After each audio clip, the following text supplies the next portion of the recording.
Hello everyone, welcome back to Nirja Education. This is the first lecture of class 5th subject science. Today we are going to discuss about reproduction of plants. This is your first chapter. Dear children, why do we need to study about reproduction? Why it is so important?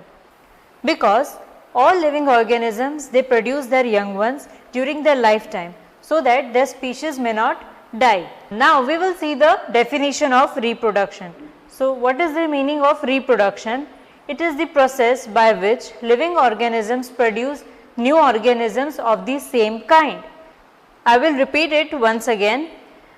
The process by which living organisms produce new organisms of their same kind is known as reproduction. Yes, dear children, there are many different type of plants in this world, right? They are categorized in two categories. One is flowering plants and the another is non-flowering plants. The flowering plants, they mostly reproduce through their seeds or stems, and the non-flowering plants, they reproduce through their spores, stems, buds, bulbs, roots, etc. So now we will see in detail about the different methods for the reproduction of plants. So first we will see the methods, right?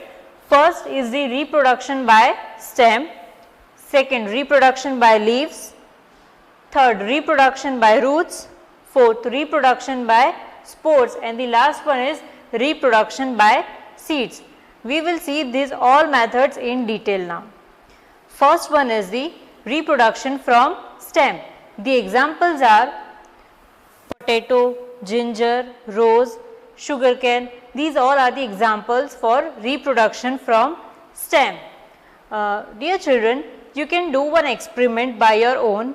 If you will have a potato with bud, you can take that potato, just put it in the soil, and that potato after few days will grow into a new plant.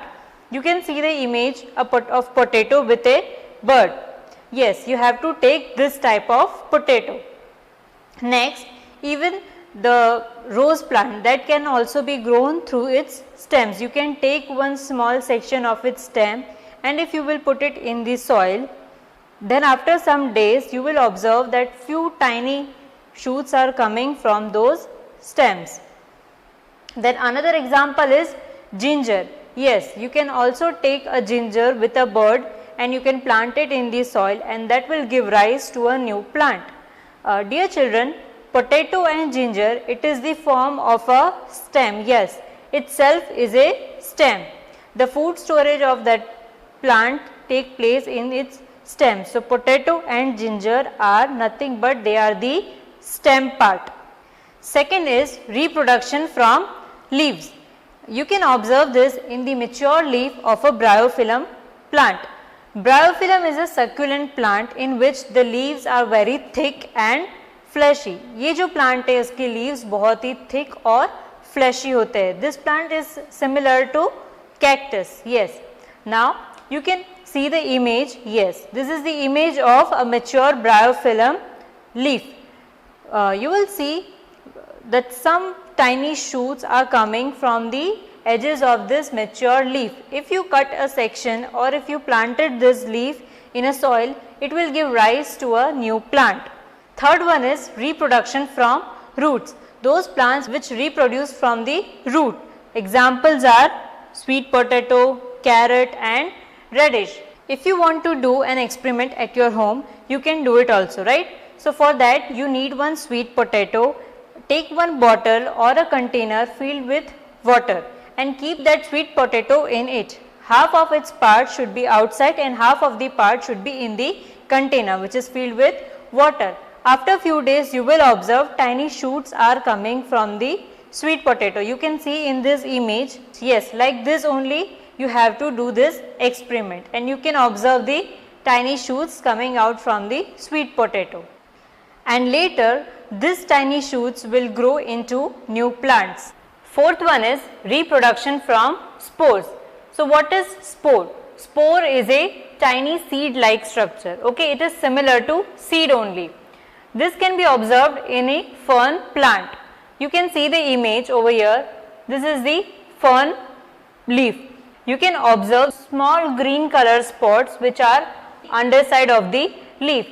Later, these green spots will become brownish black in color, and after some time they will fall on the soil and it will give rise to a new plant. Fifth one is reproduction from seeds. Most of the plants, they reproduce through the seeds. So before that, we have to first see the structure of seed. So here I made the structure. These all are the main parts of the seed. Here you can see this is the seed coat. The outer covering you can see, this is the seed coat. It provides protection to the seed. Then you can see this tiny structure inside this seed, right? So the upper part, this is known as plumule, and this lower part, it is known as radicle.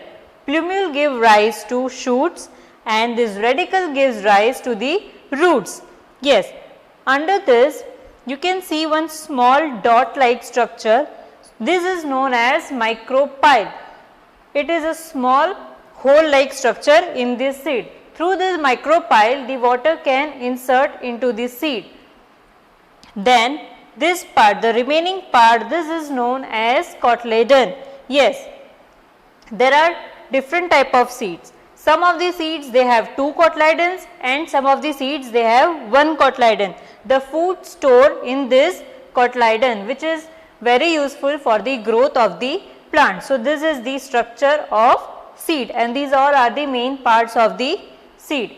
Seeds like grams, beans, peas, these all, they have 2 cotyledons, and seeds like wheat, rice, maize, these all having 1 cotyledon. Dear children, reproduction of seeds occur only when the seed will germinate, right? If the seed will germinate, then only the reproduction can occur. So now we will see about germination of seed. So what is germination? The definition of germination is the development of a seed into a new plant. This is known as germination. So you can see the different type of stages of germination of plant in the image. So these are the different stages of germination. First, you will sow the seed in the soil. After that, you will give it some water and it will absorb the nutrients from the soil. So first, the outer layer of the seed will burst out. Okay. After that, the root starts to grow, and after some time the shoot system will starts to grow, means the shoot will appear. When the first leaf develops, from that time the plant will prepare its own food by its own through the help of sunlight. It means by the process of photosynthesis. Now, what is the most important things required for the germination of a seed? So, water, air and sunlight. These 3 are the most required for the germination of seed. Now, it may happen that sometime that seed will germinate and sometime it may not germinate. So why it is so? Because some of these seeds are consumed by animals, human beings, as in the form of food, right? We are consuming the grains like rice, wheat, maize, etc. Then other factor is some of the harsh conditions like heat or rain, they may damage the seed. And another factor is that the seed may not mature, so that it cannot germinate.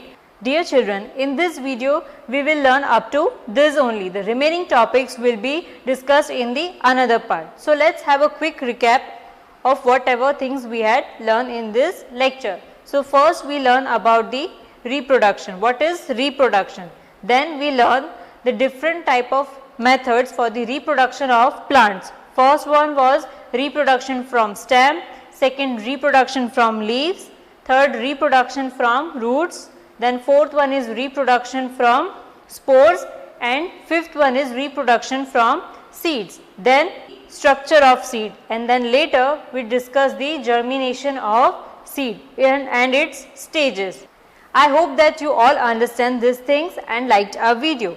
So please like, share and comment, and please don't forget to subscribe our channel and to press the bell icon. Thank you.